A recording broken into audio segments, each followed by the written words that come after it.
আল্লাহ পাক জিজ্ঞেস করেন, আদম মুহাম্মদকে তুমি চিনলা কেমনে? ওয়ালাম আখলুকুহু আইফিদ দুনিয়া, আজ পর্যন্ত আমি আল্লাহ তো মুহাম্মদকে সৃষ্টি করে দুনিয়ায় পাঠাই নাই। আদম রে, মুহাম্মদকে তুমি চিনলা কেমনে? হযরত আদম বলেন, রব্বুল আলামিন আমি মুহাম্মদ রে কেমনে চিনি? নিশ্চয় আল্লাহ সেটার খবরও তো জানেন। কিন্তু এরপরও আল্লাহ পাক জিজ্ঞেস করেন, আদম তুমি কও না। মানে আল্লাহ চান যে আদম বলুক আর আমি আল্লাহ একটু মজা পাই। সুবহানাল্লাহ বলেন না। হযরত আদম বলেন, ও রব, লাম্মা খলাকতানি বিয়াদিকা, রূহের জগতে যখন আপনি আমাকে সম্মানের সাথে সৃষ্টি করলেন, ওয়া নাফাখতা ফিয়া মির রূহিক, আমি আদমের মধ্যে যখন সম্মানের রূহটা যখন ফুঁকে দিলেন, আমি আদম যখন ওই রূহের জগতে বডি স্ট্রাকচারের ভেতরে যখন রূহটা পেলাম, ওই সময় তো আমি দেখতে শিখেছি, চলতে শিখেছি। ওগো আমার রব, ওই সময় তো আমি বুঝতেও শিখেছিলাম। রব্বুল আলামিন ওই রূহের জগতে যখন আমি তাকাইতে শিখেছি, রফাতু রাসি, আমি আমার মাথাটাকে একটু উপরের দিকে উঠিয়েছিলাম। আমি দেখতে চাচ্ছিলাম, দেখি না উপরে কোন কোন সৃষ্টি আছে। আল্লাহ, আমি আদম যখন মাথাটা উপরের দিকে উঠাইলাম, তো চায়া দেখি বিরাট বড় এক আরশে আজিম আপনি বানিয়ে রাখছেন, বিরাট বড় আরশ। আয় আল্লাহ, ওই আরশের দিকে তাকাইয়া দেখলাম কোটি কোটি খুঁটিও বানাইলেন। ফারাইতু কাওয়ামিয়াল আরশ মাকতুবুন আলাইহা লা ইলাহা ইল্লাল্লাহ মুহাম্মাদুর রাসূলুল্লাহ। আল্লাহ, আমি আদম যখন খুঁটির দিকে তাকালাম, প্রতিটা খুঁটির মধ্যে দেখি এক পাশে আপনি আল্লাহর নাম, আরেক পাশে নবী মুহাম্মাদুর রাসূলুল্লাহর নাম। তখন আমি বুঝে নিয়েছি মুহাম্মদ সাধারণ কোনো মানুষ নয়। শুধু আরশের খুঁটিতেই আল্লাহ পাক নাম লেখাবেন বিষয়টা এমন নয়। আল্লাহ পাক বলেন, নবী ইযা যুকিরতু যুকিরতা মাই, ও নবী আমি আল্লাহ যেখানে, আপনি মুহাম্মদও সেখানে। আমার নামটা যেখানে, আপনি মুহাম্মদের নামটাও সেখানে। কোথায়? দেখেন, আপনার আমার যখন জন্ম হয়, জন্মের শুরুতে এক কানে আজান আর এক কানে ইকামত। এই আজান ইকামতের মধ্যে আল্লাহর সাথে রসুলের নাম আছে না নাই? যখন আপনি আমি একটু বড় হলাম, স্কুলে যাবেন, ওখানেও দেখা যাবে আল্লাহর সাথে নবীর নাম আছে। মাদ্রাসায় যাবেন, ওখানেও দেখবেন আল্লাহর সাথে নবী মুহাম্মদের নাম। মসজিদে যাবেন, ওখানেও আল্লাহর সাথে নবী মুহাম্মদের নাম। কোন পীর সাহেবের খানকায় যাবেন, ওখানেও দেখবেন আল্লাহর সাথে নবীর নাম। শুধু তাই নয়, আপনি যদি একটু বড় হয়ে নামাজ পড়ার জন্য যখন প্রয়োজন হবে, আপনি ওযু করতে যান, ওযুর সময় যে দোয়াটা পড়বেন, ওই দোয়ার মধ্যেও দেখবেন আল্লাহর সাথে নবীর নাম। মসজিদে ঢুকতে যাবেন, মসজিদে ঢোকার সময় তিনটা দোয়া, যেই দোয়াটা পড়া হয় ওযু করার শেষে, মসজিদে ঢোকার আগে যখন তিনটা দোয়া পড়া হয়, প্রথম দোয়াতে আল্লাহর নাম, দ্বিতীয় দোয়াতে দেখবেন নবী মুহাম্মদুর রাসূলুল্লাহর নাম। মসজিদে যখন ঢুকে গেলেন, মুয়াজ্জিন আজান দেয়, ওই আজানের মধ্যে আল্লাহর সাথে নবীর নাম। মুয়াজ্জিন ইকামত দেয়, ওই ইকামতের মধ্যে আল্লাহর সাথে নবীর নাম। ইমাম সাহেব এসে নামাজ পড়ায়, প্রথম বৈঠক বা দ্বিতীয় বৈঠকে যখন আত্তাহিয়াত পড়বেন, ওই আত্তাহিয়াত তাশাহুদের মধ্যেও দেখবেন আল্লাহর সাথে নবীর নাম। নামাজটা শেষ করে যখন দোয়া করবেন, দোয়ার মধ্যে আপনার দোয়াটা ততক্ষণ পর্যন্ত কবুল হবে না, নবীর নামে যতক্ষণ দুরূদ করবা না। তার মানে তোমার দুয়ার মধ্যে আল্লাহর সাথে নবীর নাম। শুধু তাই নয়, যেখানে যাবেন, যেই হালতে যাবেন, পৃথিবীর প্রত্যেকটা রন্ধ্রে রন্ধ্রে আল্লাহর সাথে নবীর নামের উচ্চারণ হয়। শুধু যে সৃষ্টিকুল আল্লাহর জিকির করে বিষয়টা এমন নয়, প্রতিটা সৃষ্টির নবীর নামেও দরুদ শরীফের আমল করে। তার মানে পৃথিবীর রন্ধ্রে রন্ধ্রে আল্লাহর সাথে নবীর নাম। শুধু তাই নয়, আল্লাহ পাকের নবী এত দাম, এত গুরুত্ব, মায়ার নবী আল্লাহর সাথে এমন ভাবে সেট হওয়া। দুনিয়াতে কোন নেতা যদি আপনার আমার কাছে ভোট চাইতে আসে, ওই নেতা যত আকাম কুকাম করুক না কেন, দেখবেন নির্বাচনের আগে আইসা বলে আল্লাহ রসুলের নামে একটা ভোট দিয়ে। কত বলে না? বলে না? তাহলে নেতাদের কণ্ঠ আল্লাহর সাথে নবীর নাম। তোমার আমার নবী এতটা দামি, গুরুদত্ত সিন একটা বই লিখলো, হে নবী তোমাকে ভালোবাসি, একজন হিন্দু হয়ে। খ্রিস্টানরা বই লেখে 100 মনীষীর জীবনী, প্রথম নামটা দুনিয়ার আর কারো নামটা যায় না, সর্বপ্রথম যার নামটা যায় তিনি তোমার আমার নবী। শুধু দুনিয়ায় এমন হালতেই শেষ নয়, আপনি বিয়ে করতে যাবেন, বিয়েতে যখন খুতবা দিবে, ওই খুতবার শুরুতে যখন, বিয়ের শুরুতে যখন খুতবা পড়ে, ওই খুতবার ভেতরের প্রথমাংশে দেখবেন আল্লাহর সাথে নবীর নাম। যখন আপনার আমার মৃত্যু শয্যায় শায়িত হওয়ার সময় চলে আসবে, আপনি আমি বিছনায় পড়ে আছি মৃত্যু শয্যায়, ওই সময় কালেমার তালকিন দেয়। ওই কালেমার শুরু অংশে আল্লাহর নাম, দ্বিতীয় অংশে নবী মুহাম্মদুর রাসূলুল্লাহর নাম। আপনার আমার গোসল দিয়া জানাজায় যখন মানুষ হাজির, ওই জানাজার ভেতরেও 4টা তাকবীরে 3টা দোয়ার, প্রথম দোয়াই তো আল্লাহর নাম, দ্বিতীয় দোয়ার মধ্যে দেখবেন নবী মুহাম্মদুর রাসূলুল্লাহর নাম। আপনার আমার লাশটা নিয়ে মানুষ সবাই কবরে রাখতে গেল, বিসমিল্লাহি ওয়া আলা মিল্লাতি রাসূলিল্লাহ, ওখানেও আল্লাহর সাথে নবীর নাম। কবরে লাশটা রাখার সময়ও আপনাকে আমাকে কবরে রাইখা মানুষজন যখন সবাই একে একে যখন বিদায়, মুনকার নাকির 3টা প্রশ্ন নিয়ে হাজির। একটা দুয়াতে আল্লাহর নাম, আরেক দুয়াতে নবী মুহাম্মদুর রাসূলুল্লাহর নাম। শুধু তাই নয়, কিয়ামতে সর্বপ্রথম যিনি কবর থেকে উঠবেন, সহিহ বুখারী 2496 নম্বর হাদিস, রাসূল বলেন আউয়াল আনফা আকুনু আউয়ালা মান তানশাক্কু আনহুল আরদ, এই জমিন ফেটে সর্বপ্রথম যিনি উঠবেন তিনি আর কেউ না, তোমার আমার নবী মুহাম্মদুর রাসূলুল্লাহ। কিয়ামতে তোমার কোথায় জিয়া, কোথায় এরশাদ, কোথায় তোমার মুজিব, লেলিন, কালমাস, মাউশেতং, নেতাকে তারা কোথায়? নবী বলেন আনা সাইয়্যিদু ওয়ালদি আদম ইয়াউমাল কিয়ামাতি ওয়ালা ফাখর, কিয়ামতের নেতা থাকবেন শুধু একজন, তিনি আর কেউ না, আমি মুহাম্মদুর রাসূলুল্লাহ। কিয়ামতের ময়দানে প্রশংসার পতাকা একজন হাতে থাকবে। আল্লাহর নবী বলেন ওয়া বিয়াদিল ইয়াউল হামদি ইয়াউমাল কিয়ামাতি মা মিন নাবিয়্যিন ইয়াউমা ইদিন আদম ফামান সাওয়া ইল্লা তাহতা লিওয়াই। কিয়ামতের ময়দানে আমি মুহাম্মদের হাতে একটা প্রশংসার পতাকা, আর কারো কাছে পতাকা থাকবে না। যার হাতে পতাকা থাকবেন তিনি আর কেউ না, আপনার আমার নবী মুহাম্মদুর রাসূলুল্লাহ। কিয়ামতে সবাই যখন নফসি নফসি বলতে থাকবেন, ওই সময় একজন উম্মতি উম্মতি বলতে থাকবেন, তিনি আর কেউ না, আপনার আমার নবী মুহাম্মদুর রাসূলুল্লাহ। কিয়ামতের ময়দানে সবাই যখন পেরেশান, মাকামে মাহমুদের প্রশংসার এত সম্মানের একটা জায়গায় আসীন যিনি হবেন, তিনি আর কেউ না, তিনি তোমার আমার নবী মুহাম্মদুর রাসূলুল্লাহ। কিয়ামতের ময়দানে সর্বপ্রথম আল্লাহর সাথে যিনি কথা বলবেন, তিনি আর কেউ না, মুহাম্মদুর রাসূলুল্লাহ। কিয়ামতে সর্বপ্রথম যিনি সুপারিশের জন্য জবান খুলবেন, তিনি আর কেউ না, আপনার আমার নবী মুহাম্মদুর রাসূলুল্লাহ। কিয়ামতে সর্বপ্রথম যার সুপারিশ মঞ্জুর করা হবে, তিনি আর কেউ না, মুহাম্মদুর রাসূলুল্লাহ। ওই কিয়ামতের ময়দানে সর্বপ্রথম উম্মতদেরকে নিয়ে যিনি জান্নাতে যাবেন, তিনি আর কেউ না, নবী মুহাম্মদুর রাসূলুল্লাহ। সর্বপ্রথম জান্নাতের দরওয়াজায় যিনি কড়া নাড়বেন, তিনি আর কেউ না, আপনার আমার নবী মুহাম্মদুর রাসূলুল্লাহ।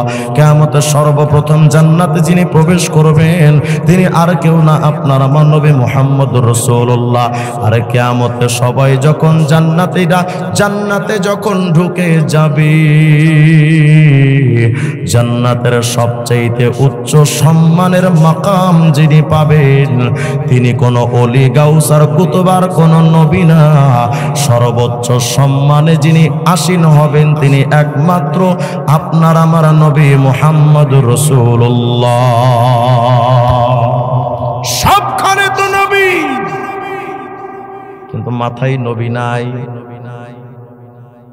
মুখে নবী নাই, গায়ে নবী নাই, বিয়ে শাদিতে নবীর সুন্নাত তরিকা নাই, খাবার সময় নবীর সুন্নাত তরিকা নাই, শুয়ার সময় নবীর সুন্নাত তরিকা নাই,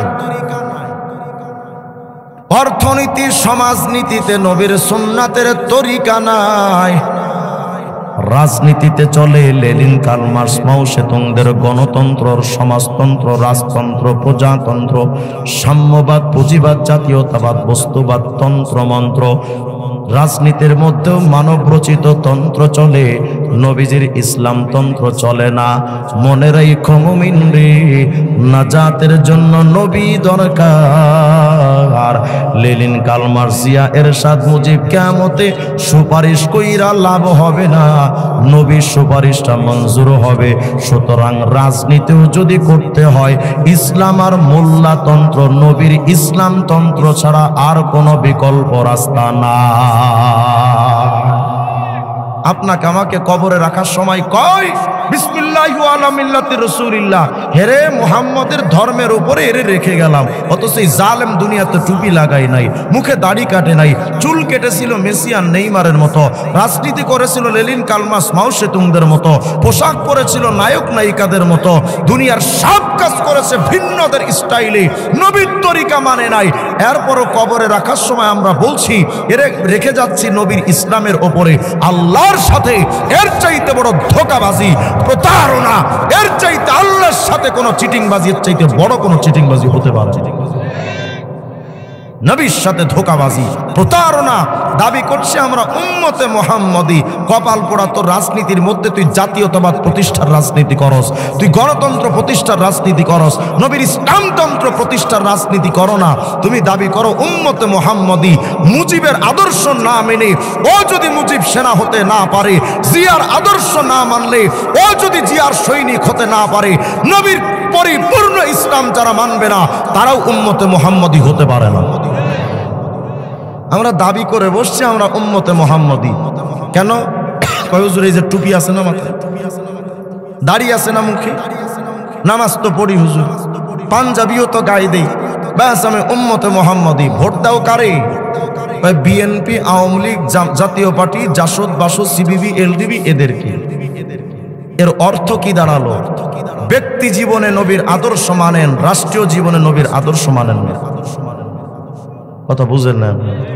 আপনি আমার প্রতি রাগ যদি হন তো হন না। স্বৈরাচার শেখ হাসিনা তো নিয়েছিল 2 বার, আপনারাও যদি চান তো নিয়ে যান, অসুবিধা নাই।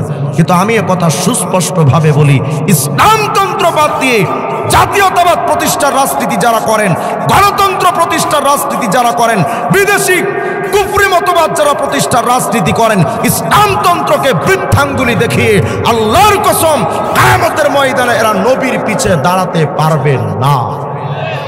আমি চ্যালেঞ্জ দিয়ে বললাম, আপনার ব্যক্তি জীবনে ইসলাম আছে, কিন্তু শুধু কি টুপিটাই ইসলাম? শুধু কি দাড়িটাই ইসলাম? শুধু কি নামাজটাই ইসলাম? হজ যাকাত শুধু এতটুকুই কি ইসলাম? চোর চুরি করলে তার হাত কাটতে হবে, ওটাও তো ইসলাম। জেনাকার জেনা করলে তার ইসলাম অনুযায়ী শাস্তি হবে, ওটাও তো ইসলাম। ওটা প্রতিষ্ঠার রাজনীতি আপনি করলেন না। ভাবতেছেন হুজুর এই নেতা হুজুরদের খুব ভালোবাসে, বাস মানলাম উনি বিরাট বড় আল্লাহ ওলি, একেবারে হাসান বসরি একটু আগে জান্নাত থেকে পালায় আসছে, মেনে নিলাম। কিন্তু এরা ক্ষমতায় যাওয়ার পরে কার আইন পাশ করবে বলেন? এরা ক্ষমতায় যাওয়ার পরে তো সেই কুফরি মতবাদগুলোই তারা বাস্তবায়ন করবে, সেই রাজনীতি তো তারা করে। জাতীয়তাবাদের মধ্যে ইসলাম নাই, গণতন্ত্রের মধ্যে ইসলাম নাই, সমাজতন্ত্রের মধ্যে ইসলাম নাই। তাহলে যারা এই রাজনীতি করে তারা ইসলাম প্রতিষ্ঠার রাজনীতি করে না। তাদেরকে সাপোর্ট দেওয়া মানেই ইসলাম বিরোধী শক্তিকে আপনি সাপোর্ট করে নবীর ইসলামের প্রতি বৃদ্ধাঙ্গুলি দেখিয়েছেন। এক অংশের ইসলাম মানবেন, আরেক অংশের ইসলাম মানবেন না। এর চাইতে বড় ধোঁকাবাজি আর প্রতারণা হতে পারে না। বুঝতে শেখেন। নবীর ইসলাম তো ভাল লাগে না আপনার আমার কাছে, তো কি যায় আসবে বলেন? কুল কায়নাত যদি নবীকে না মানে আমার নবীর কি যায় আসবে? আপনি আমি যদি উম্মত হয়ে নবীকে মানতে না পারি, কি হবে আপনার আমার নবীর? আপনার আমার নবীকে মানতেন ফিরিস্তারা, আপনার আমার নবীকে মানতেন নবী এবং রসুলরা। আরে কিয়ামতের আগে তো ঈসা আলাইহিস সালাম আসবেন পৃথিবীতে, আগের যুগের জলিলুল কদর একজন নবী, তিনি এসে এই পৃথিবীতে নবীর মতো টুপি পরবেন, নিজের ধর্মের উপরে তিনি আমল করবেন না। ঈসা আলাইহিস সালাম তিনি এসে ইসলামের পথ অনুযায়ী আমার নবীর মতো টুপি লাগাবেন, নবীর মতো দাড়ি রাখবেন, আমার নবীর স্টাইলে তিনি চুল কাটবেন, আমার নবীর স্টাইলে তিনি পোশাক পরবেন, সব কিছু হবে হুজুর আকরামের মতো।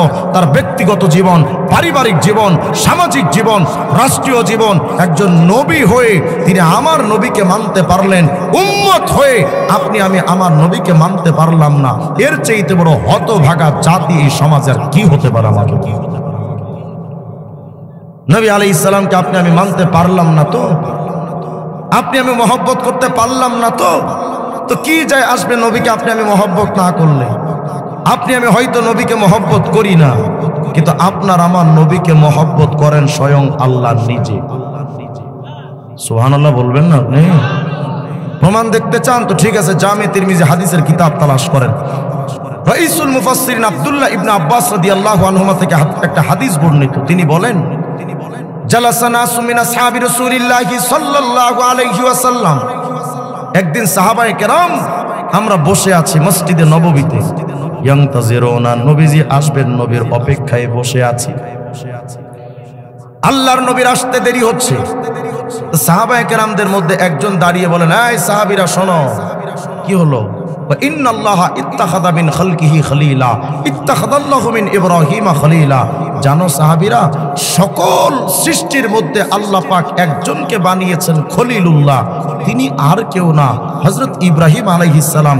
তো ভাবো তো, ইব্রাহিম নবী আল্লাহ পাকের কাছে কি গুরুত্বপূর্ণ দামি নবী, যাকে আল্লাহ পাক নিজে খলিলুল্লাহ উপাধি দিয়েছেন, সে ইব্রাহিম কত দামি নবী। আরেকজন কয়, হ্যাঁ তা তো ঠিক, কথা তো বুঝলাম, কিন্তু আদমও তো কম না। কেন? আদম ইস্তাফাহুল্লাহ, আদমকে তো আল্লাহ নিজে নির্বাচিত করেছেন, তা আদম তো সফিউল্লাহ, কি দামি নবী হযরত আদম। তাও তো ঠিক, সফিউল্লাহ আদমও তো দামি, কিন্তু মুসাও তো কম যান না। কেন? ফামুসা কাল্লামাহু তাকলিমা, মুসার সাথে তো আল্লাহ নিজে ডাইরেক্টলি কথা বলতেন, সব নবীদের সাথে আল্লাহ কথা বলতেন জিব্রাইলের মাধ্যমে, কিন্তু আমাদের নবীর সাথে, হযরত মুসার নবীর সাথে আল্লাহ কথা বলেছেন ডাইরেক্টলি। তো মুসা তো কালিমুল্লাহ, কি দামি নবী হযরত মুসা। আরেকজন কয়, তাও তো ঠিক, কিন্তু ঈসাও তো কম না। ফাঈসা কালিমাতুল্লাহ ওয়া রূহ, ঈসা আলাইহিস সালাম তো রূহুল্লাহ উপাধি পেয়েছেন, তো ঈসা কি দামি নবী।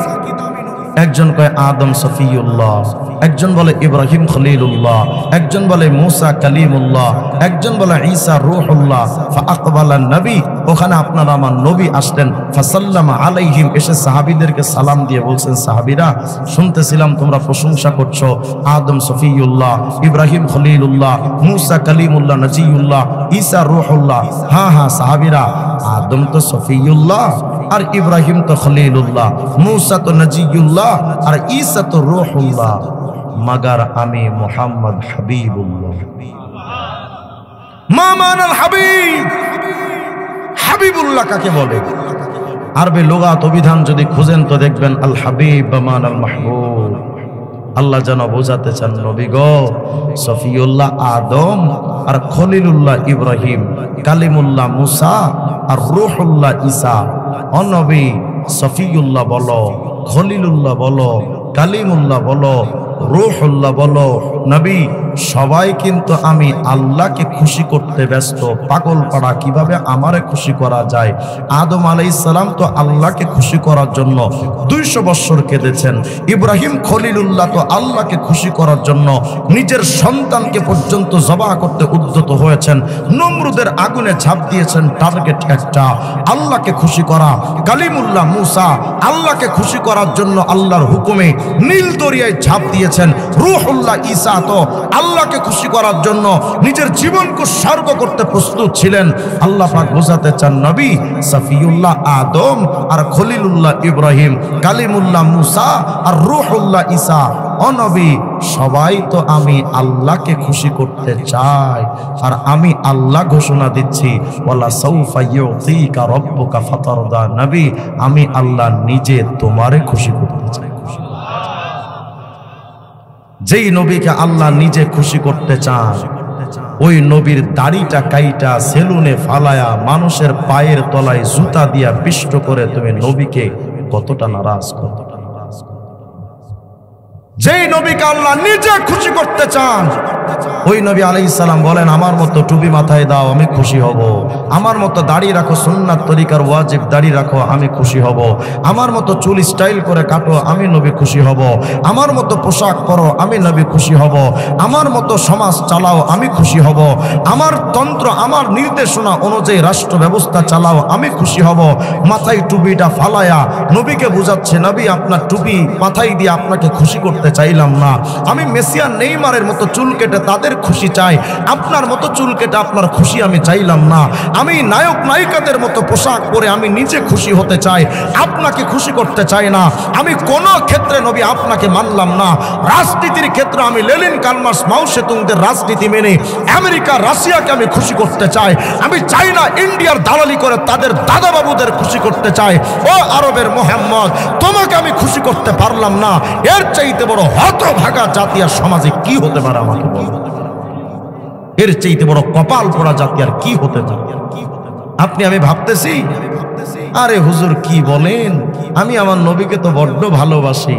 নবী বলেন মোহাব্বত মুখে মুখে বললেই মোহাব্বত হয় না, মোহাব্বতের নিয়ম শোনো, মান আহাব্বা সুন্নতি ফাকাদ আহাব্বানি। মাথায় জট দাড়িতে জট বৈশা গাঞ্জার পোটলা নিয়ে বৈশা গান গায়ে মদিনায় যাব কেমনে, এর মতো গরু ছাগল যদি মদিনায় যায় মদিনা বলা পাগল হয়ে দৌড় দিবে আর একবার। এটাকে ভালোবাসার নমুনা বলে না, ভালোবাসার নমুনা হলো তুমি নবীর মতো চুল কাটবা। নবী এটাই বলেছেন মান আহাব্বা সুন্নতি ফাকাদ আহাব্বানি, যে আমার টোটাল সুন্নাত মেনে নিল সেই আমার আশিক। নবীজির মতো চুল কাটবেন, নবীর মতো দাড়ি রাখবেন, নবীর মতো মাথায় টুপি দিবেন, নবীর মতো পোশাক পরবেন, আমার হাবিবে কিবরিয়া হুজুর আকরামের মতো সব কিছু যদি আপনার আমার হয় সুন্নাত মোতাবেক, নবী বলেন হ্যাঁ এখন তুমি আশিকে রাসূল হয়েছো। সুন্নাতের খবর নাই, মিলাদ কইরা ইয়া নবী সালাম আলাইকা কইয়া সিন্নি নিয়া দৌড় দিয়ে নিজের সুন্নি দাবি করস, বাটপার চিটিংবাজ। এটা মোহাব্বতের নমুনা নয়। মোহাব্বতের নমুনা হলো আমি টোটাল ক্ষেত্রে মডেল হিসেবে মানবো মুহাম্মদুর রাসূলুল্লাহ, মানবো তো ইনশাআল্লাহ। আল্লাহ আমাদের তৌফিক দান করেন, বলেন আমিন। আপনি আমি তো এখন ওই নবীকে খুশি করতে চাই না, অথচ ওই নবী আপনার আমার জন্য এতটা পাগল পাড়া, এতটা পাগল পাড়া। আম্মা জান আয়েশা সিদ্দিকা বলেন কুনতু যাতা লাইলাতিন আতলুবুন নবিয়্যা, কোন একটা রাতে আমি আয়েশা ঘুমায়াছিলাম। এই উম্মতে মুহাম্মাদি, আপনার আমার নবীকে তো আল্লাহ নিজে ভালোবাসেন, অথচ ওই নবী আপনাকে আমাকে কতটুকু ভালোবাসেন এটাও তো জানা দরকার। রাসূল আরবি আপনাকে আমাকে কতটা ভালোবাসেন। আম্মা জান আয়েশা সিদ্দিকা বলেন একদিন গভীর রাত্রে আমি আয়েশা ঘুমিয়েছিলাম, আমার সরদার আমার স্বামী আমার নবী মুহাম্মদুর রাসূলুল্লাহ সাল্লাল্লাহু আলাইহি ওয়াসাল্লাম আমার পাশেই শুয়েছিলেন। কিন্তু হঠাৎ করে গভীর রাত্রে আমার যখন ঘুম ভেঙে গেল, আমি ঘুম থেকে জেগে দেখি আমার পাশে নবী নাই। এই গভীর রাত্রে নবী যে গেলেন কই, ফাআতলুবুন নবিয়্যা। এবার আমি আমার নবীকে খুঁজতে লাগলাম, নবী কই, নবী কই, স্বামী কই, কোথাও পাচ্ছি না নবীকে। আমি খুঁজতে খুঁজতে আশপাশের বাড়ি ঘর খুঁজলাম, অলি গলি খুঁজলাম, কোথাও আমি আমার হাবিবকে পাইলাম না। আমি তালাশ করতে করতে আমি আয়েশা জান্নাতুল বাকির কবরস্থানের দিকে গেলাম, দেখি না মায়ার নবী কই। আমি যখন জান্নাতুল বাকির কবরস্থানে গেছি তো আমি ওখানে গিয়া দেখি আমার স্বামী মুহাম্মদ রাসূলুল্লাহ কাইমান ইয়াকুলু ইয়া রাব উম্মতি ওয়া সাজিদান ইয়াকুলু ইয়া রাব উম্মতি। আমি আয়েশা গিয়া দেখি জান্নাতুল বাকির কবরস্থানে এই গভীর রাত্রে আমার স্বামী মুহাম্মদুর রাসূলুল্লাহ একবার দাঁড়িয়ে একবার সিজদায় গিয়ে যেন আল্লাহকে বলতেছেন, ও আল্লাহ, আমি মুহাম্মদের তো এই গভীর রাত্রে চোখে ঘুম আসে না। আল্লাহ এই নিস্তব্ধ আধার রাত আমাকে ঘুম এনে দিতে পারে না। আল্লাহ এই বিছানা আমাকে ঘুমাইতে দিতে পারে না। আল্লাহ, আমি মুহাম্মদের শুধু একটা পেরেশানি। আল্লাহ, আপনি আমাকে বলেন না আমার উম্মতরে কি করব। আল্লাহ, আমাকে বলেন না আমার উম্মতরে কি করব। আল্লাহ, আমার তো ঘুম আসে না উম্মতের পেরেশানিতে, বলেন না আপনি আমার উম্মতরে কি করবেন। আল্লাহ, আপনি আমার উম্মতরে মাফ করবেন তো। আল্লাহ, আপনি আমার উম্মতরে মাফ করবেন তো। আমার তো ঘুম আসে না। আল্লাহ, আম্মা জান আয়েশা সিদ্দিকা বলেন, আমি আমার নবীকে বললাম, আনাসিতাল কুরআন আলি আজালি হাদিল উম্মাহ। ও নবী, আমি তো দেখতে পাচ্ছি উম্মতের প্রতি আপনার এতটা মায়া যে আজকে আপনি কোরআন শরীফ পড়াটাও ভুলে গেলেন। উম্মতের প্রতি এতটা আপনার মায়া। আল্লাহর নবী আমার বলেন, আয়েশা, আজকের এই গভীর রাত্রে শুধু একটা বার তো আমার চোখে উম্মতের মায়ার পানি তো তুমি দেখেছো। এ আয়েশা, মা দুমতু ফিল হায়াতি আকুলু ইয়া রব উম্মতি। আমি মুহাম্মদের নিঃশ্বাসটা যতদিন চালু থাকবে আমার জবান দিয়া চলতে থাকবে উম্মতি উম্মতি। এমনকি আয়েশা, ফাইদা দাখালতু ফিল কবরি আকুলু ইয়া রব উম্মতি। যেই দিন আমি মুহাম্মদ কবরের মধ্যে ঢুকবো, এরে আয়েশা, আমার জবান দিয়া চলতে থাকবে উম্মতি উম্মতি। আল্লাহর নবী একদিন চাটাইয়ের উপরে শুয়েছিলেন। ওমর ফারুক রাদিয়াল্লাহু আনহু এসে দেখেন নবীজির পিঠের মধ্যে চাটাইয়ের দাগ পড়ে আছে। আল্লাহর নবী ওমর ফারুক বলেন, নবী, আমাকে একটু বলে দেন, আপনার জন্য আরামের তোশক বিছানা বানায়া দেই। নবী বলেন, ওমর, আমি যদি চাই আল্লাহ তো আমার জন্য উহুদ পাহাড়কেও স্বর্ণ বানায়া দিতে পারেন। একজন বলে, নবী, আপনি তো চাইলে মুলকে সুলাইমান আপনার করতলগত হয়ে যেত, সুলাইমানের মতো রাজত্ব তো আপনি পেতেন। ও নবী, আপনি চাইলে তো এত বিরাট রাজত্বের খোঁজই কবুল হবে। সব নবীরা ওই দোয়াটা দুনিয়াতে করে শেষ করে অপর পারে চলে গেছে, কিন্তু আমি আমার ওই দোয়াটা রেখে দিয়েছি নিজের জন্য। ওই দোয়াটা করি নাই, আমি ওই দোয়াটা রেখে দিয়েছি শুধু কিয়ামতে আমার গুনাহগার উম্মতের মাফ করানোর জন্য। আল্লাহর নবী বলেন, আয়েশা, যেই দিন আমি কবরের মধ্যে ঢুকব আমার জবান দিয়া চলতে থাকবে উম্মতি। শাহ ওলিউল্লাহ মুহাদ্দিস দেহলভী তারা কিতাবের মধ্যে লিখেছেন, যেই দিন মায়ার নবীর ইন্তেকাল হয়, রওজা মুবারক কবরের ভেতরে যখন সাহাবীরা নবীজির দেহ মুবারকটা ধরে যখন কবরে রাখবেন, কয়েকজন সাহাবী কবরের মধ্যে নেমেছেন মায়ার নবীর দেহ মুবারক কবরের মধ্যে রাখার জন্য। একে একে তো সকল সাহাবী কবর থেকে উঠে আসছেন, কিন্তু সর্বশেষ যে সাহাবী কবর থেকে উঠবেন উনি মনে মনে ভাবতেছেন, এতদিন তো মনে কোনো অশান্তি থাকলে রহমতুল্লিল আলামিনের দুয়ারে চলে আসতাম। সাহাবীদের একটা তবিয়ত ছিল, মন খারাপ থাকলে নবীজির দরবারে এসে নবীজির চেহারা মুবারকের দিকে তাকালে তাদের মনটা ভালো হয়ে যায়। সাহাবী ভাবতেছেন, এতদিন তো মায়ার নবীর রহমাতুল লিল আলামিনের চেহারার দিকে তাকাইতাম, আজকের পরে তো এই রহমতের চেহারা আর কোনোদিন দেখার সুযোগ হবে না। জীবনের শেষবারের মতো রহমাতুল লিল আলামিনের চেহারাটা একটু দেখা লই না। ওই সাহাবী বলেন, আমি যখন আমার নবীর চেহারা মুবারকের দিকে শেষবারের মতো নজর দিলাম, আমি তাকায়া দেখি নবীজি কবরের ভেতরে রওজায় তো শুয়ে আছে, কিন্তু মায়ার নবীর ঠোঁট মোবারকটা এমন নড়াচড়া করতেছে।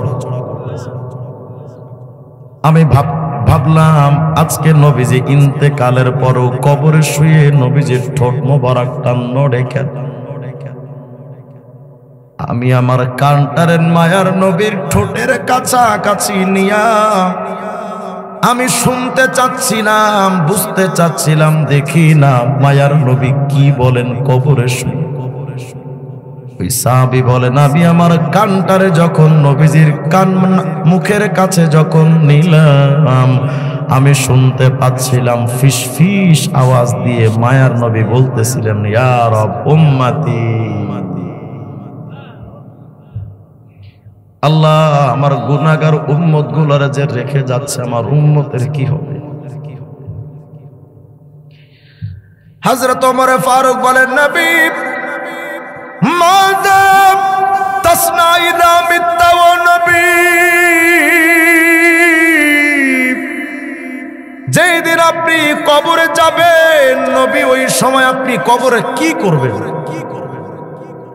হযরত রাসূল বলেন, ওমর ফালা আযালু আকুলু ফি কবরি ইয়া রব উম্মতি, ওমর যতদিন আমি কবরের মধ্যে থাকবো আমার জবান দিয়া চলতে থাকবে উম্মতি উম্মতি। আল্লাহ আমার উম্মতের কি হবে, আল্লাহ আমার উম্মতের কি হবে? এমন কি ওমর সিংগাই ফুৎকার যেদিন দিবে, দ্বিতীয় ফুৎকারের সময় আমার জবানে চলতে থাকবে উম্মতি উম্মতি। অথচ এই কিয়ামতের ময়দানটা তো ভয়ঙ্কর। ওই কিয়ামতে নবীরা পর্যন্ত বলবেন নফসি, সবার জবানে আওয়াজ থাকবে আল্লাহ আমারে বাঁচান, আমারে বাঁচান, আমারে বাঁচান। আল মুস্তাদরাক আলা সহিহাইন লিল হাকিম 228 নম্বর হাদিস তালাশ করে দেখেন, নবী আপনাকে আমাকে কতটা ভালোবাসেন। মায়ার নবী বলেন, সাহাবী লিল আম্বিয়া মানাবিরুম মিন যাহাব, কিয়ামতের ময়দানে সমস্ত নবীদের ওই বিভীষিকাময় ময়দানে একটা চেয়ার দেওয়া হবে, স্বর্ণে দিয়া বানানো চেয়ার। এত দামি সম্মানের চেয়ারটা যখন নবীদের জন্য বিছানো হবে, আল্লাহ বলবেন, এই নবীগণ তোমাদের জন্য চেয়ার দেওয়া আছে। মায়ার নবী আমার বলেন, ফায়াজলিসুন আলাইহা, সব নবীরা সম্মানের চেয়ার পাইয়া ফায়াজলিসুন আলাইহা, সবাই নিজেদের চেয়ারের মধ্যে গিয়ে বসে যাবে। কাতারে কাতারে সমস্ত নবীরা তাদের চেয়ারের মধ্যে বসা, কিন্তু নবী আমার বলেন, ওয়ায়াবকা মিম্বারি লা আজলিসু আলাইহি, সবাই তো কাতারে কাতারে চেয়ারের মধ্যে বসে যাবে, কিন্তু আমি মুহাম্মদের চেয়ারটা খালি থাকবে, আমি বসবো না। ও নবী বলেন, আপনি ওই চেয়ারের মধ্যে বসবেন না কেন? কি করবেন আপনি ওই সময়? সবাই যখন চেয়ারে বসবে আপনি করবেন কি? মায়ার নবী আমার বলেন, খাইমাম বাইনা ইয়াদাইর রব আকুলু ইয়া রব উম্মতি, ওই চেয়ারের মধ্যে না বসে আল্লাহর কাছে দাঁড়ায় বলবো, ও রব আমার উম্মতরে ভিক্ষা দেন, আল্লাহ আমার উম্মতরে ভিক্ষা, আল্লাহ আমার উম্মতরে ভিক্ষা দেন, আমি আর কিচ্ছু চাই না। নবীজি কেমন জানে বুঝাতে চান, ও রব ওই সম্মানের চেয়ারটা আমার দরকার না, আমি চাই না আল্লাহ, শুধু আমি চাই আমার গুনাহগার উম্মতের ভিক্ষা দেন। ও নবী, ওই চেয়ারের মধ্যে বসে বসেও তো আপনি আল্লাহকে বলতে পারতেন, আল্লাহ আমার উম্মতরে ভিক্ষা দান, চেয়ারে বসবেন না কেন? মায়ার নবী আমার বলেন, মাখাফাত আইয়ুবাসা বি ইলাল জান্নাহ ওয়া ইয়াবকা উম্মতি মিন বাদি। আরে আমি যদি ওই চেয়ারের মধ্যে বসে যাই, সব নবীদের সাথে ফেরেশতারা ধরে যদি আমারও জান্নাতে ঢুকায়া দেয়, আমি নবী যদি আগে জান্নাতে চলে যায়, আমার গুনাহগার উম্মতের কি? আমার এই গুনাহগার উম্মত গুলারে দেখবে কে? এজন্য আমি চেয়ারের মধ্যে বসবো না, আল্লাহর সামনে দাঁড়ায় বলবো, আল্লাহ আমার উম্মতরে ভিক্ষা দেন।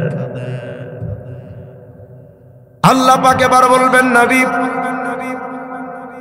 আপনি আজকে আমাকে বলেন, নবী কি হইলে উম্মতের ব্যাপারে কি করলে আপনি খুশি হবেন? ও নবী আপনি আমাকে বলেন, আপনার উম্মতের ব্যাপারে কি ফয়সালা করলে আপনার ভাল লাগবে, আপনি বলেন। নবী আমার বলেন, আল্লাহ আজকে কিয়ামতের ময়দানে আমার উম্মতের ব্যাপারে আমি চাই, আল্লাহুম্মা আজ্জিল হিসাবাহুম। নবী যেন বুঝাতে চান, ও রব আমার এই উম্মতরে আপনি কতটা ভালোবাসি আল্লাহ আপনি তো জানেন। সূর্যটা কিয়ামতের ময়দানে মাথার উপরে হাজির, পায়ের নিচে তামার মাটি। আমার উম্মতের পায়ের মধ্যে কষ্ট হয়, মাথার মধ্যে কষ্ট হয়। আমার গুনাহগার উম্মত গুলো কত কষ্ট পায়।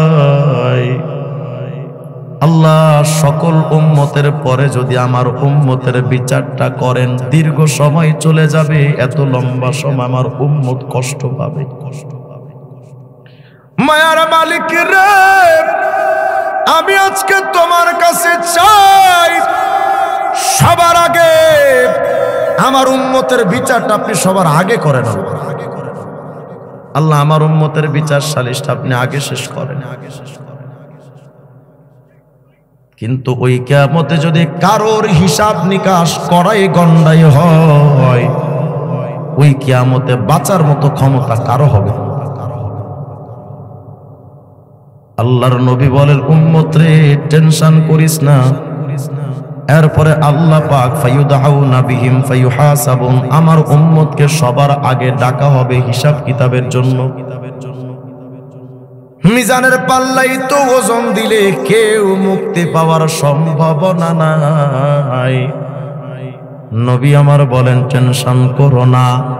ফামিনহুম মাইয়াদখুলুল জান্নাতা বিরহমাতিল্লাহ, আমার উম্মতের বিরাট একটা অংশকে প্রথম চান্সে আল্লাহ বিনা হিসেবে মাফ করে দেবে। কিন্তু বাকি যে উম্মত থাকবে, ওয়ামিনহুম মাইয়াদখুলুল জান্নাতা বিশাফাআতি, বাকি উম্মতের জন্য আমি আল্লাহকে বলবো, আল্লাহ এগুলো আমার গুনাহগার উম্মত, ভিক্ষা দেন। মায়ার নবী কিয়ামতে তাকায় দেখবে, ডান দিকে উম্মতের একটা বিপদ। নবী দৌড় দিয়া ডান দিকের উম্মতের কাছে গিয়া বলবে, ইয়া রব হাদি উম্মতি, আল্লাহ আমার উম্মত বিপদে পড়ছে, আল্লাহ আমার উম্মতরে মাফ কইরা দেন, আল্লাহ আমার উম্মতরে মাফ করে দেন। জান্নাতি হয়ে গেল। বাম দিকে তাকায় দেখবেন আরেকটা উম্মতের বিপদ, ওখান থেকে নবীজি আরেকটা দৌড় দিয়ে এসে বলবেন, আল্লাহ এটা আমার উম্মত, আল্লাহ এটা আমার উম্মত, আল্লাহ আপনি মাফ করে দেন। সামনে উম্মতের বিপদ, পুরা হাসরের ময়দানে মায়ার নবী দৌড়াদৌড়ি করবে, কোথায় তার উম্মতের কোন জায়গায় বিপদ।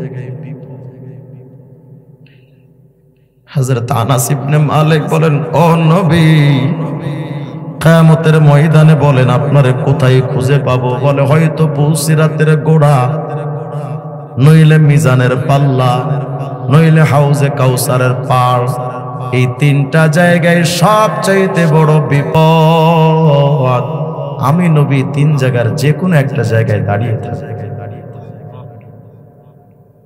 আল্লাহর নবী বলেন, এরপরে আমি উম্মতের ব্যাপারে সুপারিশ করে করে জান্নাতি বানানোর চেষ্টা করব।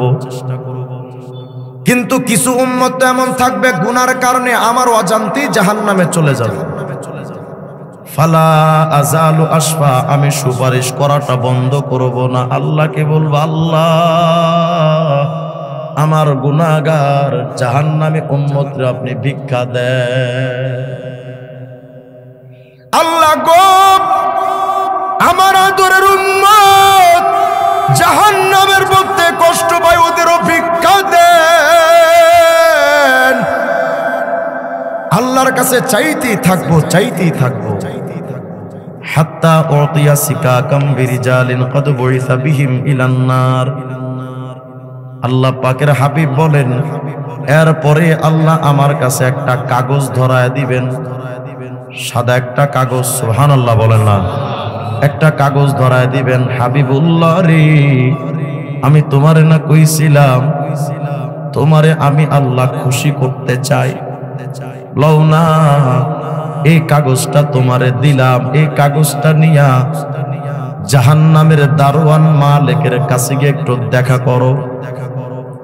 মায়ার নবী আমার বলেন, হাত্তা আতিয়া মালিকান খাজিনান নার, ওই কাগজটা নিয়া বুকে বড় আশা নিয়া গুনাহগার উম্মতরে জাহান্নাম থেকে বের করার জন্য ওই কাগজটা বড় আদরের সাথে নিয়া আমি মালিক ফেরেশতার কাছে গিয়া দেখা করব। মালিক রে,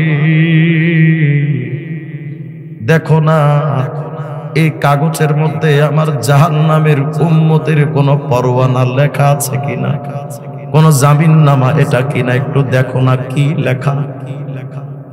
মালিক ফেরেশতা কাগজটা পড়া দেখে বলবেন, ও হাবিবুল্লাহ মুহাম্মদ, মা তারাকতা লিন-নারি লিগাযাবি রাব্বিকা মিন বাকিয়া। যেন মালিক বলেন, মুহাম্মদ হাবিব, এই কাগজটার মধ্যে আল্লাহ কি লিখেছেন জানেন? আল্লাহ যেন লিখেছেন, এই মালিক, যেই লোকটা কাগজ নিয়ে গেলেন উনি আমার হাবিবুল্লাহ মুহাম্মদ, আমি ওয়াদা দিছিলাম ওনাকে আমি নারাজ করব না, খুশি করতে চাই, কিন্তু আমার হাবিব তো উম্মত ছাড়া খুশি হতে চায় না। আমি জান্নাত উদ্বোধন করব আমার হাবিবুল্লাহকে দিয়া, কিন্তু আমার হাবিবুল্লাহ মুহাম্মদ তো উম্মতের এতটা পাগল, উম্মত ছাড়া তো আমার মুহাম্মদ জান্নাতে যাইতে চায় না। মালিক রে, তাড়াতাড়ি করে জাহান্নামের মধ্যে ঢোকো, যত উম্মতে মুহাম্মদী আছে সবগুলোকে বের করে জান্নাতের মধ্যে আমার উম্মতে মুহাম্মদীকে, আমার হাবিবকে পৌঁছায় দে, আমার হাবিব জান্নাতের দিকে যাবে। যেই নবী আপনার আমার জন্য এতটা পাগল, সামান্য এই টুপিটা মাথায় দিয়া ওই নবীর জন্য কি পাগলামি করা যায় না? যেই নবী আপনার আমার এতটা পাগল, ওই নবীর দাড়িতে যখন খুর আর বেলেট লাগান, এক আল্লাহর ওলি স্বপ্ন দেখতেছেন বিশ্ব নবীর বুক থেকে রক্ত গলগল করে পড়ছে। ও নবী, আপনার বুকে রক্ত কেন? বলেন, জানো আমার উম্মত যখন তাদের মুখে খুর আর বেলেট লাগায়, এই খুর বেলেট ওদের মুখে লাগার আগে কেমন জানি আমি মদিনাওয়ালার কলিজার মধ্যে ঢুকে। ভাইরা, মায়ার নবীর মহব্বতে আপনি যদি চান তো ব্যাস আপনি বলেন, আমি নিজে আপনার পা জড়ায় ধরবো।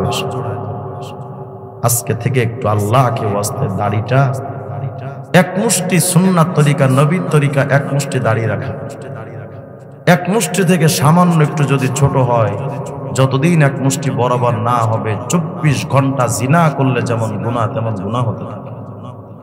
আজকে থেকে একটু পাক্কা নিয়ত করা যায় যে হুজুর, আমি হুজুরে আকরামের মহব্বতে আজকের পরে আর দাড়িটা কাটবো না, ইনশাআল্লাহ।